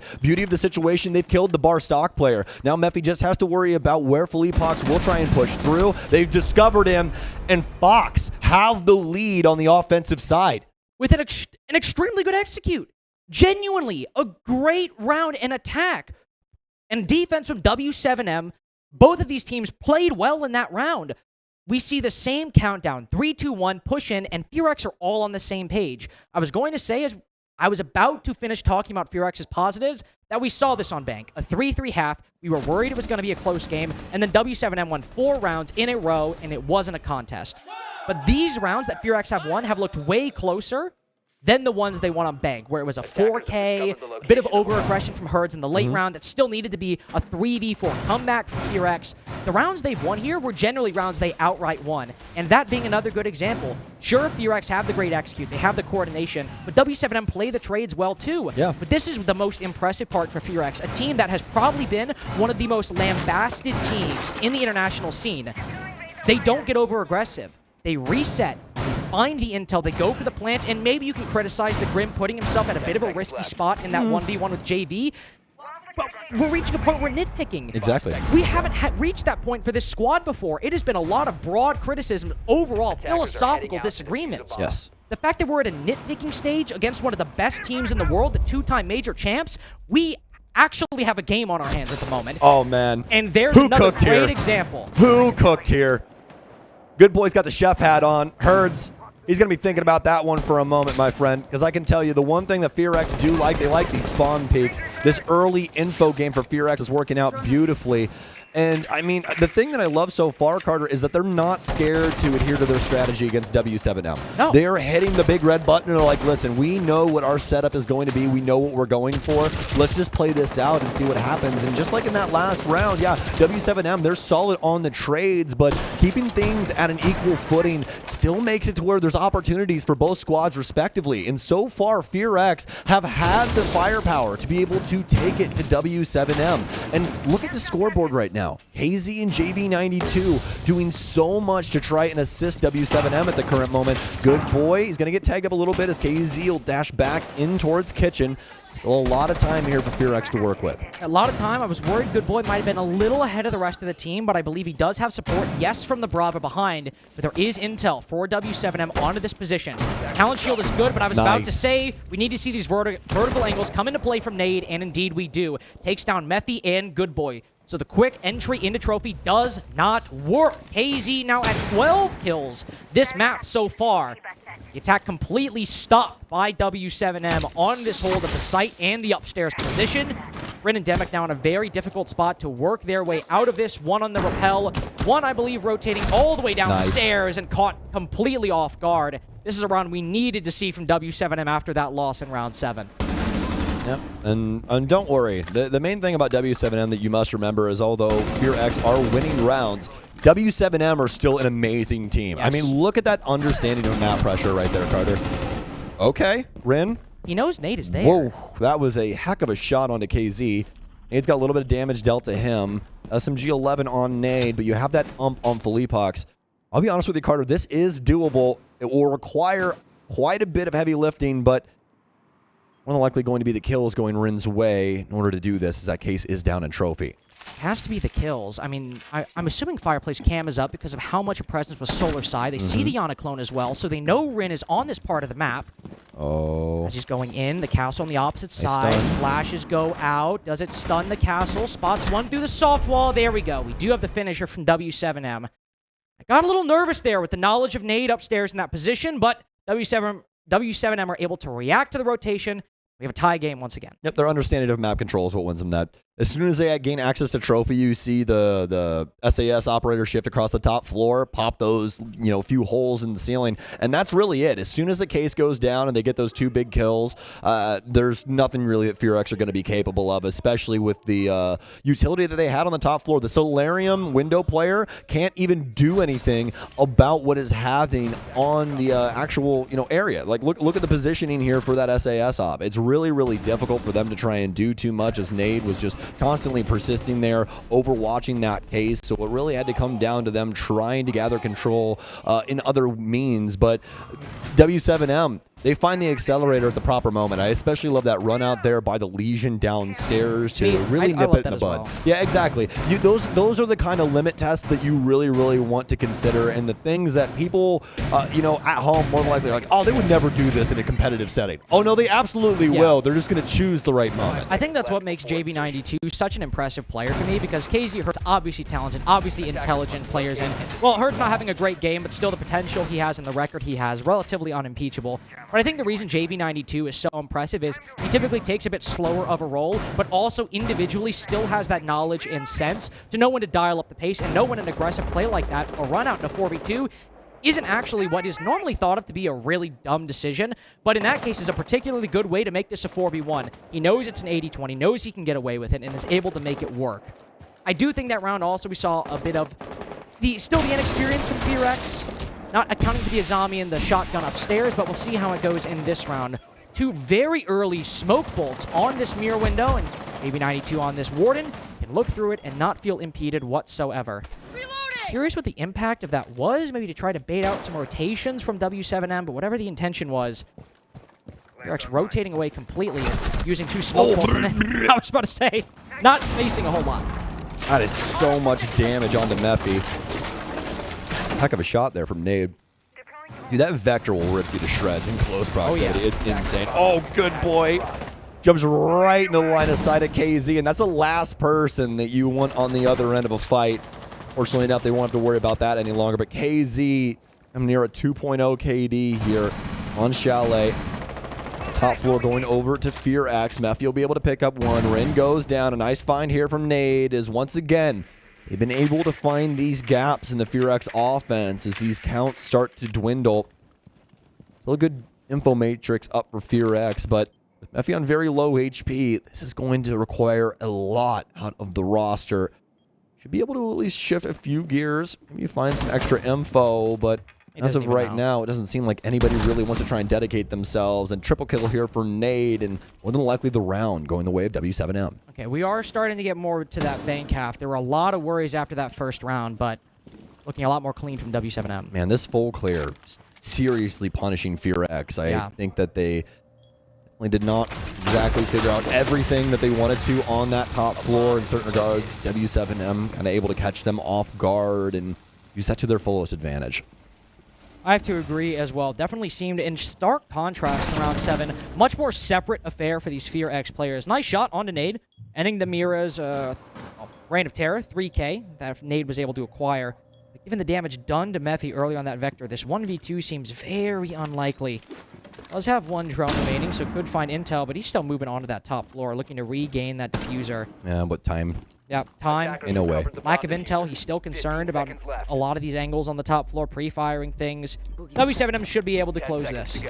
Holding these proper angles, playing these crossfires. Unless there's a massive over-aggression, which there isn't, W7M are able to now take the lead 5-4. Just to remind everybody, this is an elimination game. That's why I started to really get worried for W7M after FearX won a very solid attack. But as they're now fighting back, it's again FearX. We're slowly and slowly creeping towards that elimination point. I think this is a little bit closer than any of us really thought it was going to be, especially after Bank. Chalet has looked like FearX have come to play.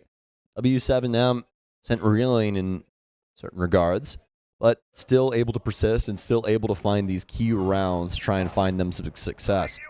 Nade, though, with a big moment there after KZ did end up getting traded out, so more than likely very happy with that result. Very happy with that result, indeed. Of course, FearX also already used their tactical timeout, if I recall correctly. So I think there are some points that, seeing how FearX play this attack, I think the coach is wishing he could talk about specifically how separated those players from FearX were on that full clear. As you mentioned, a lot of openings for W7M to slip their way in, find a kill or land a pre-fire, and take just an isolated 1v1 where they had the advantage. I think there are definitely points that I imagine Dark would really, really wish he could fix in the comms right now. We'll see how FearX, if they can solve it in round. If they do not, W7M could very well take match series point. FearX would be one round away from elimination if they aren't able to fix these issues. Yeah, I mean, you just got to really think about it from FearX's perspective in that last round. There was a huge depth of strategy there from W7M. I mean, it was a triple-layered cake. You have everybody working that top floor, that mid floor there with the Mira, as well as people holding things down on site so that FearX can't just bull rush in and try and get a plant down. And FearX trying to deal with that Mira setup. That's what they were attempting to do, but the top floor matrix was a little bit too difficult for them to try and stomach. And especially as the man count dwindled, that's what you always see out of W7M. As soon as the kills start pouring in, you start to see these very aggressive, calculated risks taken where they can get these really big kills and practically shut a round down on a moment's notice. We'll see if they're able to have that same success. Nade catches the drones moving up solar stairs, and I imagine he hears the clanking of Monty up the stairs as well, so will indicate to the defense what the attack wants to focus on in the early game. Oops. Oop, a little bit of a misplay right there. Or at least maybe it's a... It might actually... I mean, it could allow Nade to be sheltered in that tub behind the Kiba barricade, but intentional or otherwise, Nade will hop over. He says, I don't really care. I'm going to flank this Monty from behind, who had no idea he vaulted over. Oh, no, Mephi! Just such a good play from Nade right there to counter the Monty execute. Mephi doesn't take the one-for-one.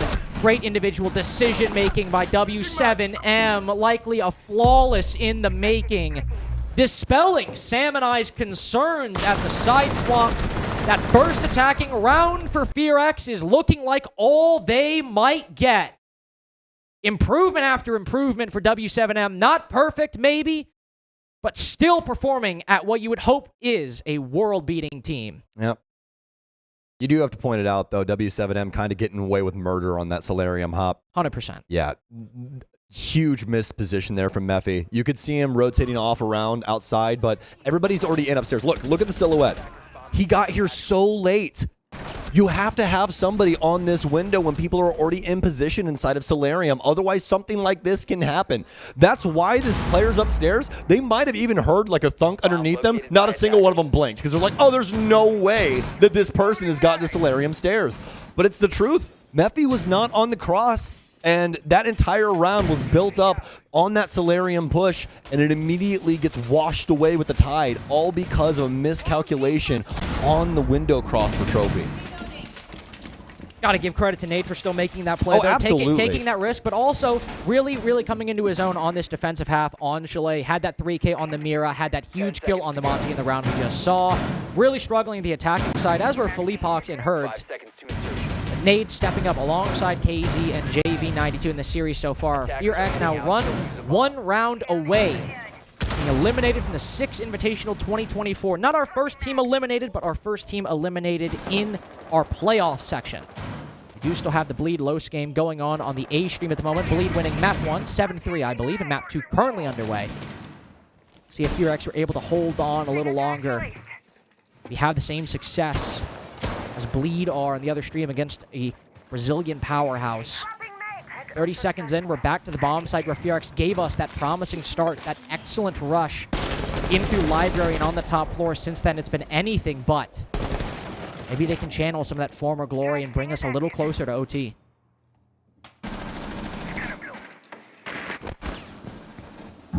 Little discovery work on this top floor. We've seen how solid KZ can be at defending this position. Multiple angles for him to work, but also the same can be said for FearX. Effie in, grenade out, might help him mask that noise. They know he's around the space. Good Boy's working his way in through the bathroom. And KZ is off on his own island, all except for Herds over here inside of Office, is trying to apply another layer, but KZ gets gunned down. Fed to the Wolves here, and disregard the Foxes. So be able to at least get security over that Office position. Oh! But here's the thing. Missed shots like that going to matter a lot, especially as this clear continues on. W7M, they fully extended themselves across that top floor to get in front of FearX, making things take quite a while when it comes down to Library. Such a risky pocket reinforcement right there from Herds, and we see the player on Office balcony almost land those shots. Rin close. Wishing he could have got that kill, punished him for that, but W7M still in a 4v5. How are they going to clear this? There's only one player by Library. The real rest, the bulk of the push.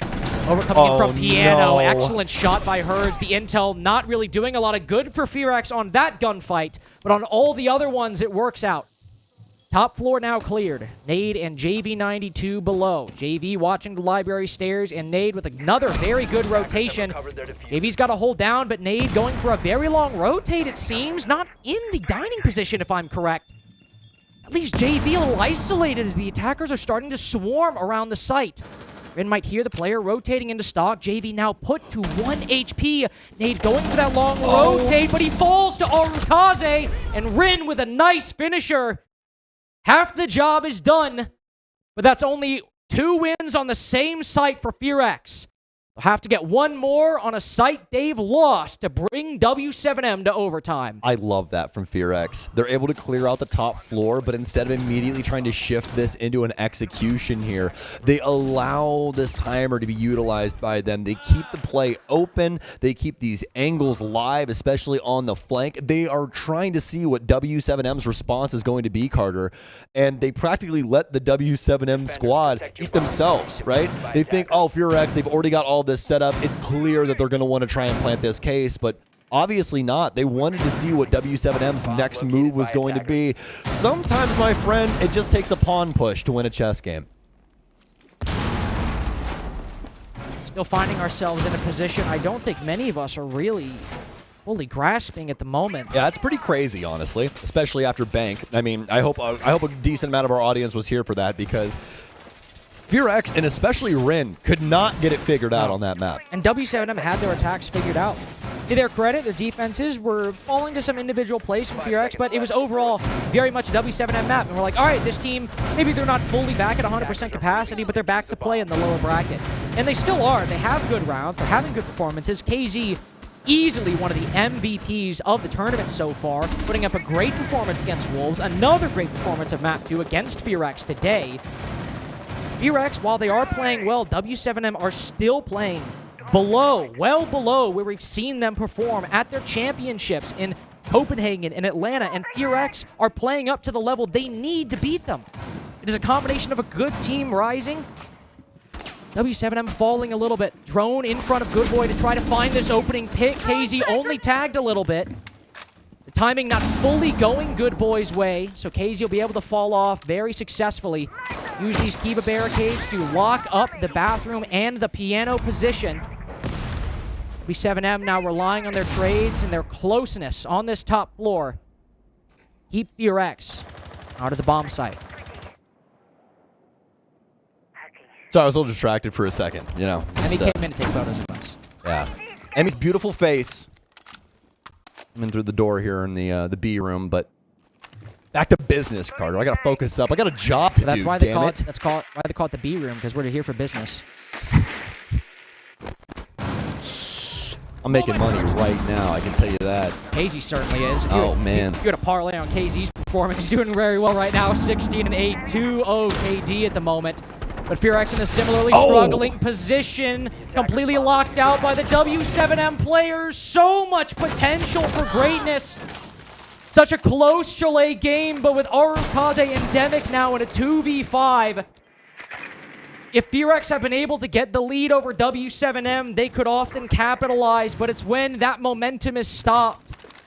When they do not have an opening, and when w7m instead get the advantage like this, that the prevailing structure works, the underlying foundation remains strong, and where KZ, only at 16 and 9, might have been able to shut Devic down, but there is a firing squad inside of Piano and Office. Devic will just wait out his remaining moments, savoring his final at max 40 seconds at the Six Invitational. AV falls. Yep. Oh, and there it is. Erds, he'll nip it in the bud. w7m 2-0. What a game in between these two. All things considered, I think Fearless Foxes have a lot to be happy about with this event. They have a lot to build upon, a lot of things, especially even in this series, to go back and be able to kind of work their way through and make some improvements to this team. I mean, they should most definitely have their heads held high, especially after a max regulation Chalet up against our recent major champions. Two-time major champions, Sam. Yeah, don't miscalculate. And I heavily agree with you. I mean, we not only see one of the other map wins for this squad inside of this year, only winning one map at Copenhagen, not winning anything in Atlanta, even with some close calls. But then in SI24, in Sao Paulo, we see not only a map win, but they beat GK to get to this point. And honestly, there was a winnable Chalet in there somewhere. If FearX, maybe we see this team work, and who knows what we'll see in 3 months or 6 months' time. But if we see that team against this w7m today, I genuinely think that team could beat them. If they continue on this trajectory, w7m are in a weaker spot right now. They are beatable.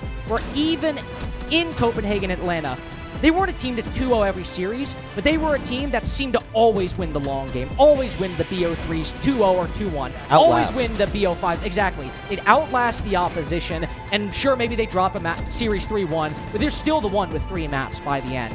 And I think in many ways this team still has that potential. But there are much more gaps. Herd's starting to cool off. Some individual mistakes on the attack that as the floor of teams, the quality, the bottom quality we see is raising. The quote-unquote worser teams are getting a lot better.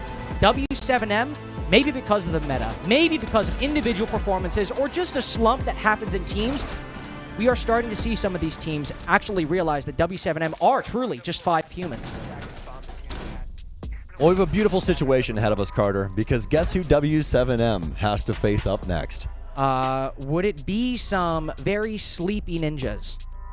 Hopefully not sleepy, but they most definitely will be wearing pajamas. I know that's a little weird, but yes, they will be playing ninjas in pajamas later on today. And honestly, I think that game is going to be a knockdown drag-out. A heck of a lot more than I think a lot of people thought. Look at that stat line here. I'm excited to see what the stat line is over the entire series.